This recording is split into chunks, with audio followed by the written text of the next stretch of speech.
Age of Fantasy Skirmish. It's from one-page rules, but you might want the full, what is this, like 15 pages of rules? Makes it a little easier when you get to things like deployment zones, which we screwed up on our fumble through. You're not supposed to put objective markers in the deployment zone. Normally, you roll a d3, add 2. That's how many objective markers you put down. I always roll 3. And it usually becomes each side has one, and you fight a scrum for that third one. Today we're going to take a look at how the mission cards work.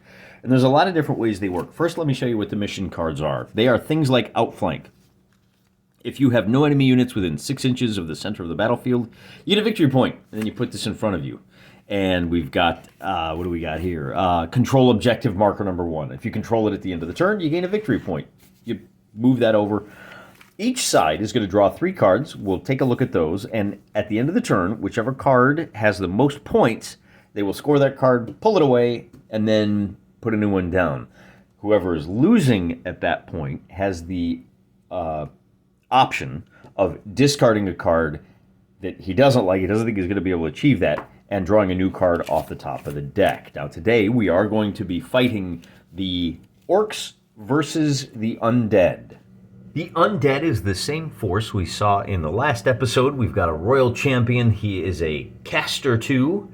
We've got 3 individual units. These are the royal guard. They are quality 3, defense 4. We have a unit of skeleton warriors and archers, quality 5, defense 5. Obviously the guys, a couple of guys with a bow. We've proxied in a third bowman. And these are your standard warriors. And then I proxied in a couple of more figures with my mummy. We'll draw those off. I guess the mummy has a royal barbarian guard. And that'll allow us to keep better track of how many wounds that mummy has taken and whether or not he needs to start rolling the d6 for the effects of wounds. For the orcs, we'll take a little more time. They are led by a champion. I used the Ogre Kingdoms army list for these first 2 guys. Quality 4, defense 4, tough 6 for the Minotaur. And then the Ogre Warrior there, he has a heavy hand weapon. He gets 2 attacks with AP 1. The champion there, he doesn't have anything else going for him. He has 4 attacks. That's the big thing with his crazy big weapon. And then we have 2 units of orc warriors. However, notice these guys with the flamey shields. Those are scary shields. Scary shields means that your opponent is at -1 to attack him. And then we also have, a lot of these guys have furious. We have 2 boar riders there, that's 1 and 2, and they are 2 separate units. The 3-man crews all move and operate as a single unit. The boar riders have devour. When they attack in melee, roll 1 die on a d6, the target takes 1 wound. Whenever this model attacks in melee, roll 1 die. On a 6-up, the target takes 1 wound. I guess that's in addition to the normal attacks. They also have fast frenzy, which they get AP 1 when they charge. They are scouts. Ooh, that'll be fun to use. I haven't used that yet. They are deployed after all their units and then can move up to 12 inches, ignoring terrain. They're the only scouts on the table. And then the shooters, of course, have 24-inch bows. And I think that's good. I should point out the Minotaur has tough 6. So, let's see. It says the model only rolls to see what happens from wounds once it has taken at least X wounds. And is only knocked out on rolls of 5 plus X or more. So he's got 6 wounds. Holy cannoli. And he's only knocked out on rolls of 5 plus 6 or more. So he's got to take 5 wounds before he even gets knocked out. When stunned and hit by shooting or charge, he takes 1 wound instead of being knocked out, unless he already has 6 or more wounds. So he's going to stick around for a good long while. Oh, the Ogre has tough 3. So we got a couple of guys with tough in their profile. They're going to stick around. They're going to be tough. Let's take a look at the terrain. The game lasts 4 turns. The swamp and the stream are treacherous ground. The pond cannot be crossed, nor can the wizard's tower here. The rest of the wizard's tower base is rough going, as is the rough ground over here.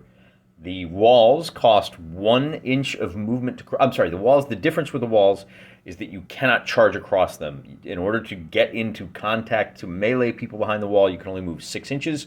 That'll slow things down, and if you shoot at someone hiding behind the walls, then they have an +1 to their armor roll. The trees and the bushes are impassable and block line of sight. Treacherous terrain for the stream and the swamp.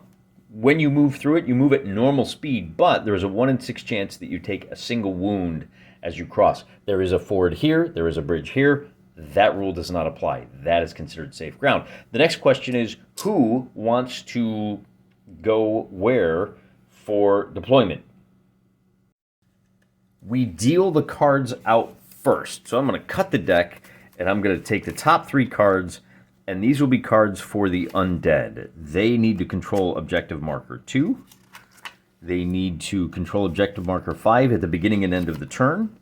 And charge. Destroy 1 enemy unit in melee. The orcs have to control objective marker 4. They have to destroy 1 enemy model with the hero rule and control objective marker 3. I don't know that there are any heroes on the chart. I'll have to take a look at that. So, given that the undead have to control objective marker 2 in the center, the orcs are looking to control objective marker 4. The undead want to go here, the orcs want to go here, but we still need to roll. The blue will be for the undead, and of course we tie, as we so often do. The undead get to pick their zone, and that is important because the players alternate placing those. Where is it?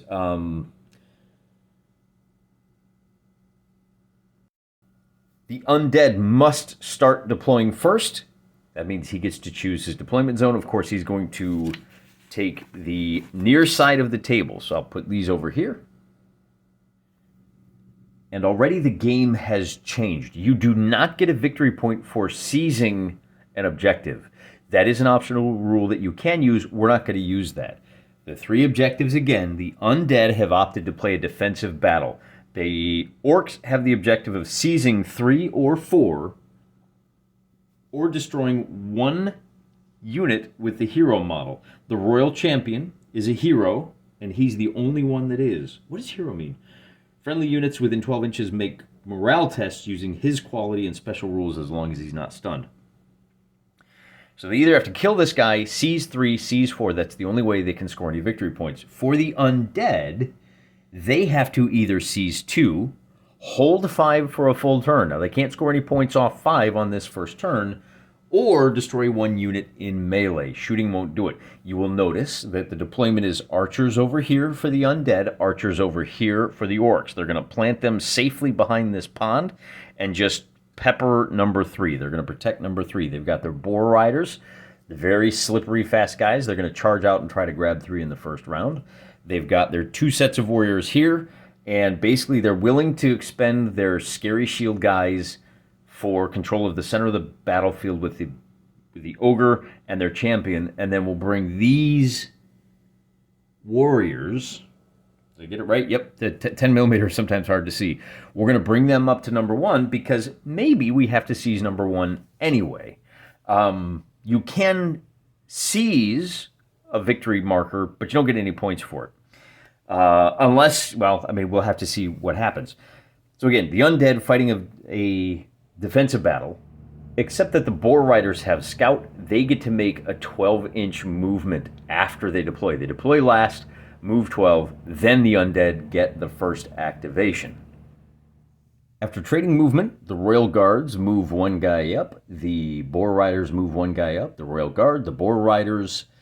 It's the undead's turn. After they brought these skeleton warriors up a little bit, and then the orcs bring the scary shield guys up, it's now the undead's turn. And this is important to walk through this, because the undead have to commit. We're going to bring our spellcaster up to here and force the orcs to commit first. And they say, you know what, I'm comfortable bringing my archers to here. They're just going to kind of hang out and, you know, maybe they can fire and cover some of the area over here. But the reason they do that is it means the undead have to bring their mummies over to here like this. So we might as well bring them the full 12 centimeters. When you advance, when you run, you can move a total of 12. So we'll bring them over here to try and challenge the boar riders. Now the orcs say, well, I'm going to bring these guys up 6 centimeters to here to seize objective 1. And now this matters. The spellcaster has already gone. So what do we do with this guy? Are you going to move up and plug the gap, or are you just going to kind of hang back here for a little bit? If we move him up to here, he's not going to be able to seize objective marker 2 because these 2 big boys still have yet to move. And once they do, things are going to get uncomfortable. So instead, I think what we'll do, we could bring him over here to fight these 3 and wipe them out.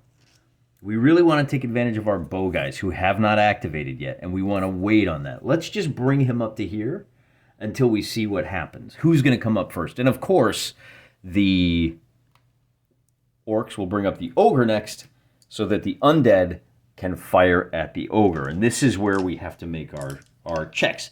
Our skeleton archers have cursed ammo, which means it ignores cover and negative modifiers to hit rolls and range. And I gotta be honest, I don't understand why they're talking about range. You are either in range in Age of Fantasy Skirmish, or you are out of range. These guys have a range of 24. So we could fire at these 3 orcs over here. That might not be a bad idea. Let's do that instead, because we don't have to worry about the cover that being in rough ground normally applies. They have a quality of 5, so we roll 3d6, and we get a 1, 2, 2, and that does absolutely nothing. And then the last figure for the orcs is going to go, and we're going to ignore number 6 for now. We can always run back and get it later. We'll bring him up to here, and that way he's got some flexibility. He can go whichever way he needs to on the next round. That is going to be the end of the turn, so we can check our victory conditions. We can check our who controls what. I'm going to replace number 5. I'm actually going to just put a blue marker on top of it so I don't forget which one is which. The skeletons have seized 1 and 5, and I'll use green chips for the orcs, who seize 1, 2, and 6. I don't know why I did 1, 2, 6, 4, 5, 3. I just did. You're supposed to alternate, but normally I just go 1, 2, 3, 4, 5, 6 to make it easy to gauge. Now, did anybody achieve a victory condition? Yes, we did. Seize objective number 3. I wish I had translucent ones of these. So the orcs have scored their first victory objective. They get 1 point. The, let's see, control, destroy, yep, nope. So that's going to be 1 point to the other guys. And I think the undead are happy with their victory conditions. We'll draw another one for the orcs. Hold number 6 at the beginning and end of the same round. So that was a mistake. They should have kept one of those boar riders back. If they controlled that marker, they could have easily scored a 2. That's worth 2 victory points too. That's pretty impressive. They're going to need that because they have to challenge for this victory point. Number 5, if it's still in undead hands at the end of round number 2, is going to score the undead 2 victory points. We add a couple more spell tokens down for him, and because the undead finished moving first, they finished moving first on turn 1, they get to move first on turn number 2. Our Dark Lord needs to thin out the ranks of the enemy. He is going to spend all 4 of his points to cast Vengeance. It costs 3 spell points to cast it. By pumping it with a 4th, he will be successful on a 3 or better. And he rolls a 4. Now that has Blast 3. This unit takes 3 hits. They're going to have to make a defense check, and because it has Blast 3, it ignores cover, meaning they are just going to be rolling their standard defense of saving on a 5. They miss, and well, wait a minute. So we do 3 hits, so that eliminates 2 of the orcs, and it knocks this guy down. Well, maybe. So he takes the 3rd wound, and he has to make a check to see what happens. He is going to roll a d6 and add his number of wounds, and on a 2, he is now stunned. So he'll have to spend his entire turn standing back up. And that's nice because it means that our archers can focus on the big guy. And knowing that that's going to be the case, hoping that we can seize this point. Maybe we bring the big guy down. He can charge into these skeletons right here. He is within, here's our 12. He is within 12 centimeters. So he just goes barreling on in, and he says, surprise. So how terrifying is this guy? He's got 2 attacks. He's got a quality of 4. Oh, he's tough 3, though, so he's really going to slow him down. With a quality of 4, he does 2 hits, and that's at AP 1. So the skeletons that he hits normally have a defense of 5. They're going to have a defense of 6 to save both of these. They fail both. 2 of them go squish now. And the big guy has to back off an inch, which means our archers can take a shot at him. They are going to be hitting on, remember they have the cursed ammo, which allows them to ignore cover and negative modifiers to hit rolls. Yeah, so this is just going to be 3 shots hitting on 5s. They're going to get a 2, 4, and 4 for nothing. The ogres get to go. So we'll bring, what do we want to do here? We could screen objective 6 by bringing these orcs into a line right there. Now, what that does is it forces the skeletons, remember the undead, well, remember the orcs want to seize that point. So if we can slow these 2 guys down long enough for the champion to get over there and seize it at the start of this turn, they hold it for next turn, they're going to be in good shape. The undead are going to go for it. We'll bring the Royal Guard in. He's got 1 attack at AP 1 with a quality of 3. He's going to do 1 hit. The skeleton, the orc there, oh, wait a minute. He's got a quality of 3. That 5 becomes a 4, so he does hit. The orc, remember he's got the scary shield, so you're at -1 to attack him. The orc is going to counterattack with a quality of, he's going to defend first. And he fails, so that does 1 wound, and this guy is removed. The 2 that are left say, yeah, I do want to counterattack, and they have that quality of 5, so they're going to fail, and you know what occurs to me, does the loser of the combat fall back 1, or does the guy that charged? It is the charging unit who now has to fall back. The next order of business for the orcs will be to bring their champion over. We'll bring the 2nd Royal Guard up to make an attack on those orc lads. He scores a 4, which will hit. It's -1 because of the scary shields. That hit is going to be saved by the guy with his successful defense roll. And that Royal Guard, I think he has to drop back. Does he have any powers that might help him there? Oh, he's got AP 1, which turns that 6 into a 5, but the orc has a defense of 5, so he's still good. So the Royal Guards have to fall back that 1 inch. And then we have a couple of boar riders who decide, I don't want to mess... Oh, these mummies are going to charge one of these boar riders. There's another one hiding behind the tree here. I think you can see him right there. Why don't we leave this one here, and we can bring this one around. Now, they're fast, so he can move a total of 16 centimeters. And we are going to do that. We're going to bring him around to here to help play defense. Look at that. Now the orcs are on defense. How about that? Who hasn't moved yet? This guy, well, the archers haven't moved yet. No, they did. They fired at him. This guy has not moved, so he can move up the 12. If you're gonna leave it here, I'm gonna seize that objective, and then the orcs can stand this guy up, and that's all he can do. So he recovers, but when he takes another wound, he is gonna be checking. Oh no! So we got a couple of guys down here that are gonna get. These guys get the bounce. I think they got the jump on him. I forgot about him down there. This should have been done first. Well, it doesn't matter. Either way, the mummies are going to close in with this boar rider. And boar riders are fast, but I think they are a little bit fragile. The mummies have an equality of 5, They get 2 attacks, though. They are slow. What is undead? Oh, you know, I haven't given them the undead. Whenever they fail morale test, it counts as passed instead. Oh, so they haven't had to face a morale check. The first morale check comes when he dies or they lose half their units. We roll 6 dice for the mummies. They have a quality of 5. They're going to score 2 successful hits on the Boar Rider, who has defense of 6, I think it is. He's going to take 2 wounds. So he falls down with 2 wounds. But up, and then he rolls that d6, adds 2 to the roll, and he's actually knocked out.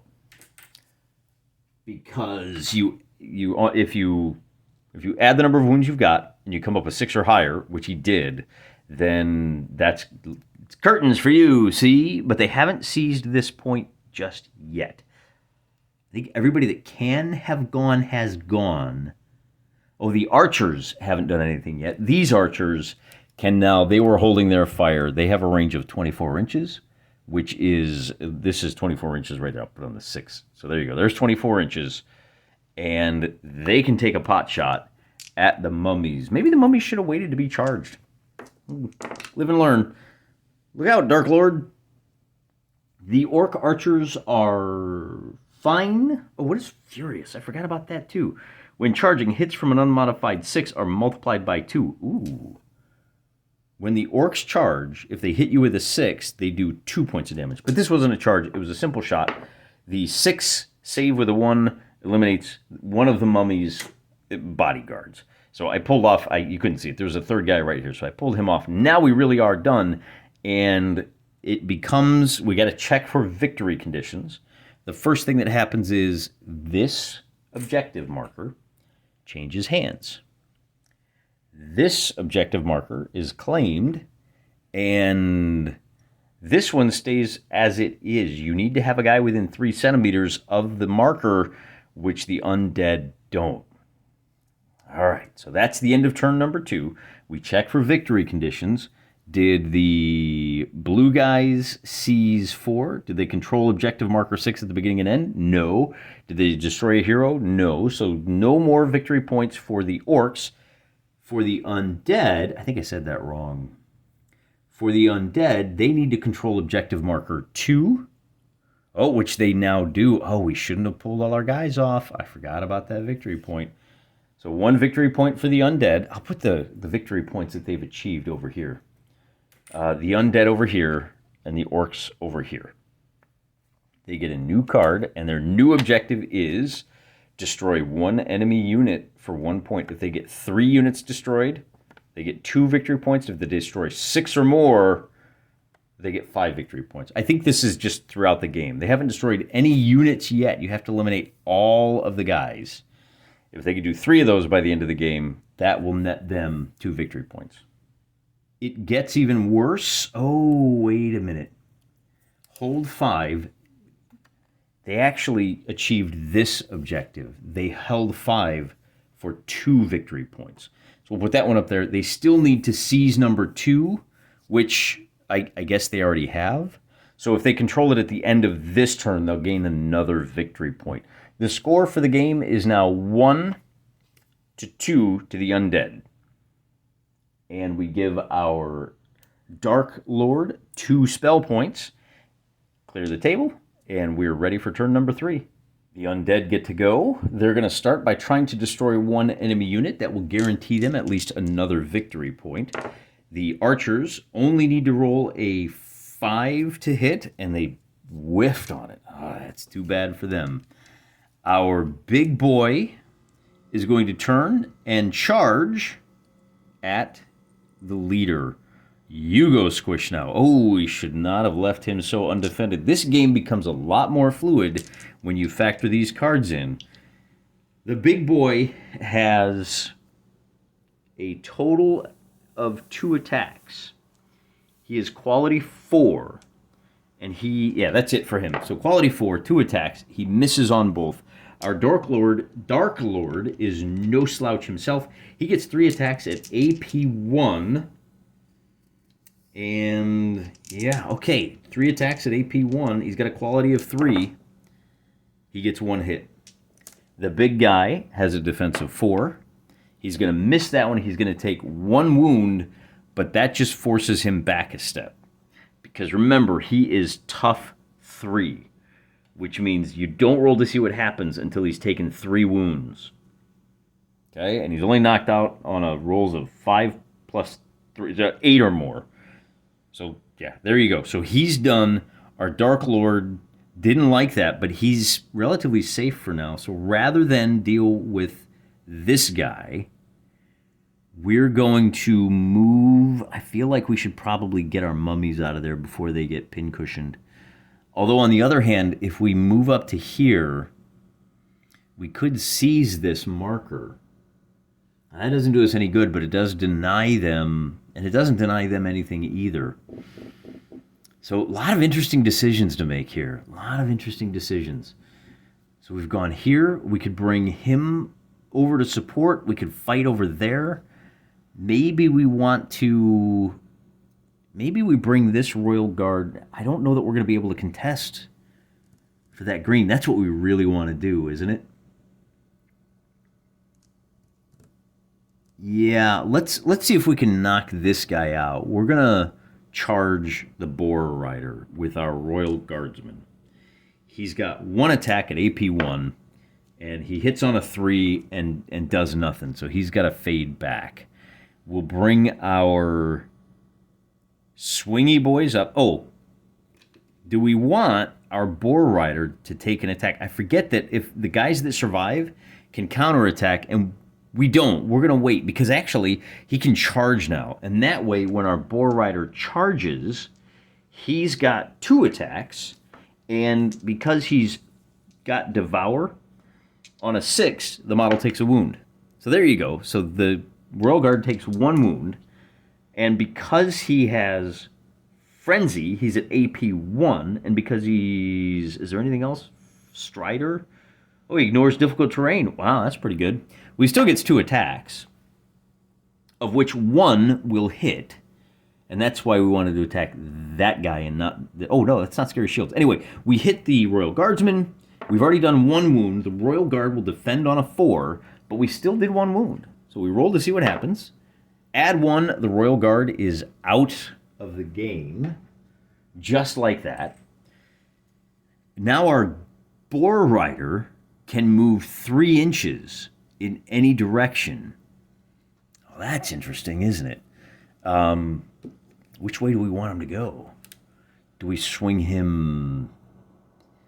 Do we swing him this? You know, he can go anywhere he wants. We can keep him safe by pulling him back to here. Let's do that.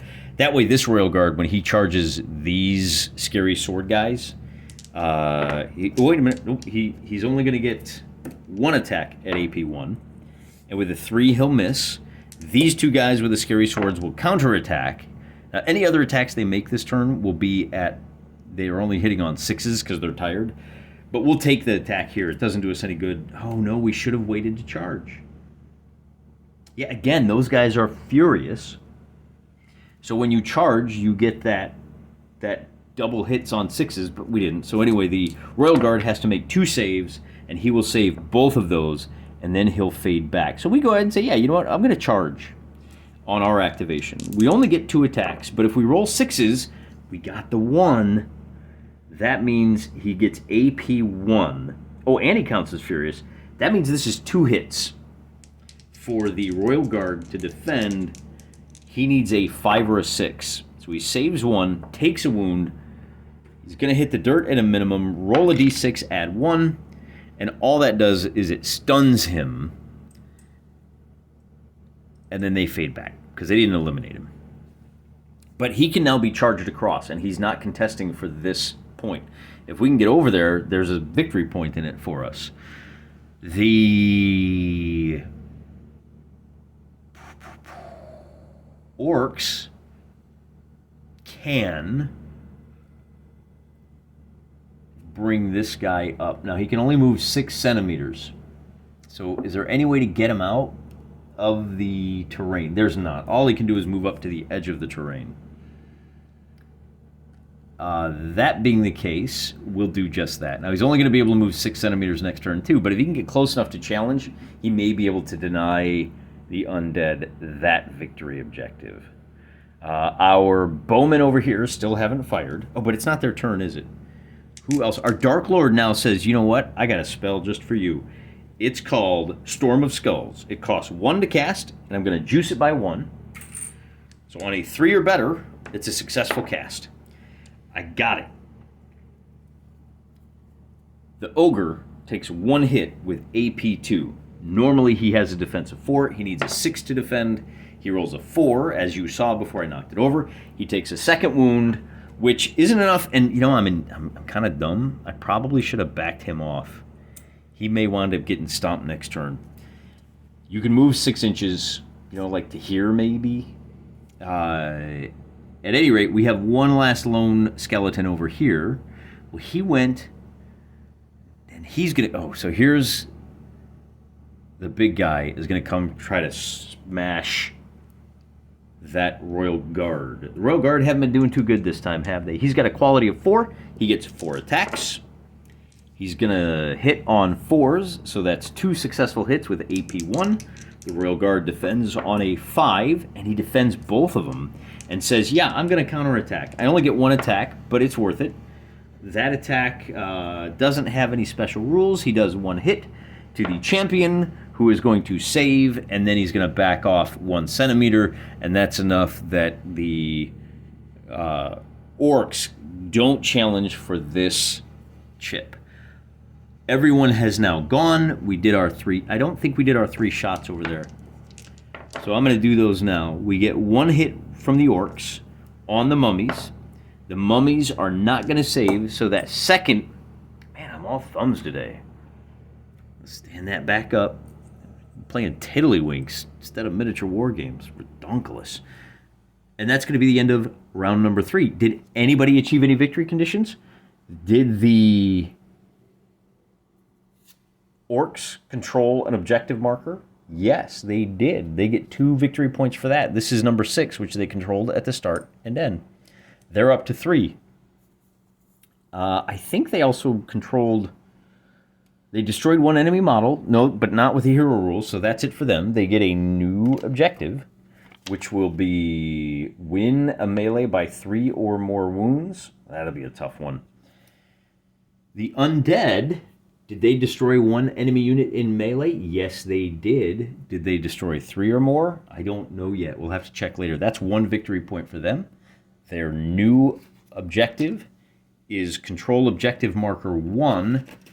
So if they can get their dirty hands on this, that's why they were shooting at this orc. Because if they eliminated him, they could just run over. Oh, you know, they're not going to be able to seize it this turn. They don't have anybody that can get there. If you only get to move 6 centimeters. So when you move into rough ground, you can only move 6 centimeters. So even if this guy gets there, he has to stop as soon as he gets in. He's not going to be close enough to take it. And that's kind of why we brought this guy forward. Because you're going to have to fight your way through him. And here on turn number 4, it's not going to matter. The undead get the first turn again. So this time, this is where it would have been helpful to back off. This time we'll back off to here, like over here, because we want to be as far away from those guys as we can. We get our 2 chips, and we're going to recast. Oh, we need to be within 6 centimeters of the big guy. So the big guy is going to try to hammer him. But our 2 spell points are going to be used to try to cast on a 3 or better. We fail. And now the big guy does say, "Rawr, I've had enough of you. I'm going to reuse all 2 of my quality 4 attacks to do no damage. Do you want to hit him back?" Yeah, I do, actually. I'm going to take a swing with my attack 3. He is a hero after all. Hitting on 4s. That's 2 hits at AP 1. You're going to have to save on 5s. And you saved once, but not the other. So that's your 3rd wound. And now we roll a d6. We add 3 for the number of wounds, but we need an 8 to knock him out. We only got a 5. He is still in the fight. But he's in the fight 1 centimeter away from our big guy. And then it will be the undead's turn once again. And we will bring... So what do we do with this guy? I'm so confused. We're going to stand him up instead. Now, if he dies, when you win, you can make a movement of 3 inches instead. But at least he's got this defended. I got to start using my speed a little bit more. And that being the case, we're going to bring our scary shield guys into melee with him. They're going to roll 2 attacks, and with a 6, now they're at AP 1 because they charged. With a 6, they do 2 wounds. The Royal Guard has to defend on 5s. He takes the 2 wounds, and that puts him at 3, but he's only stunned. So I'll put another couple of wound markers under him and knock him over, and our guys are going to have to fade back an inch, but that's okay because the... Oh, wait. That was their turn. Now the undead go, and this... Ooh, we might lose this if we lose this guy. We're going to bring this mummy up to stand on the objective marker. Then this boar rider is going to ride down here to seize this objective marker. We'll take 3 shots with the archers over here at that mummy. They need a 5 to hit. Those orcs are not great shots. I got to remember that. So a big swing and a miss for them. And who's left to go? We still have this little fight. And we still have to decide what's going to happen down here. The orcs went, we'll shoot at this guy with the archers. I don't think I did that yet. A 6 is going to be 1 hit. A 4 is going to be a... Does that orc succeed on a 4? Nope. That's going to be a 2nd wound.